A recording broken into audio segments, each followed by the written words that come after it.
একটা বড় ছাঁকনি নিয়ে নিয়েছি, তার মধ্যে দিয়ে দিলাম কাঁচা আম। এটাকে আমরা ভালো করে পোড়াবো। আমটা পোড়াতে পোড়াতে তার পাশে একটা গোটা পেঁয়াজও আমরা দিয়ে দিলাম। এর সঙ্গে দেব কয়েকটা রসুনের কোয়া, একটু আদা নিয়েছি সেটাও দিয়ে দিলাম। এবার এগুলো একটু ভালো করে পুড়িয়ে নেব এপিট ওপিট করে। এগুলো মোটামুটি পোড়ানো হয়ে আসলে এর মধ্যে দিয়ে দেবো কয়েকটা কাঁচা লঙ্কা। কিছু ঠান্ডা হয়ে গেছে, আমটাকেও এভাবে আমরা ছাড়িয়ে নেব, তারপরে ব্লেন্ডারে দিয়ে ভালো করে পেস্ট করে নেব। যে মশলাটা রেডি করেছিলাম সেটা আমরা পেস্ট করে নিয়েছি। এবার এটা একটা টিফিন কৌটোর মধ্যে ঢেলে নেব। মশলাটা ঢেলে নিয়েছি, তারপরে মশলা ধোয়া জল একটু এর মধ্যে আমি দিয়ে দেব।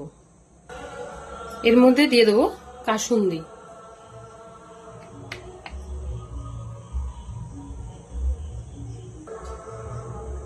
হলুদ, নুন, চিনি, সবশেষে সর্ষের তেল। ভালো করে সবকিছু একসঙ্গে মিশিয়ে নেব। যদি কাসুন্দি না থাকে সেক্ষেত্রে আপনারা সর্ষে বাটাও ইউজ করতে পারেন। এবার দিয়ে দেবো কাঁচা মাছ। কাতলা মাছ আমি নিয়েছি। আপনারা যদি কাঁচা খেতে না পারেন সেক্ষেত্রে মাছটা হালকা করে ভেজে তারপর দিতে পারেন, কিন্তু কাঁচা মাছ দিলে কিন্তু এটার খুব সুন্দর স্বাদ হয়। এর সঙ্গে দিয়ে দেবো কয়েকটা কাঁচা লঙ্কা। ভালো করে সব দিকটা মাখিয়ে নিলাম।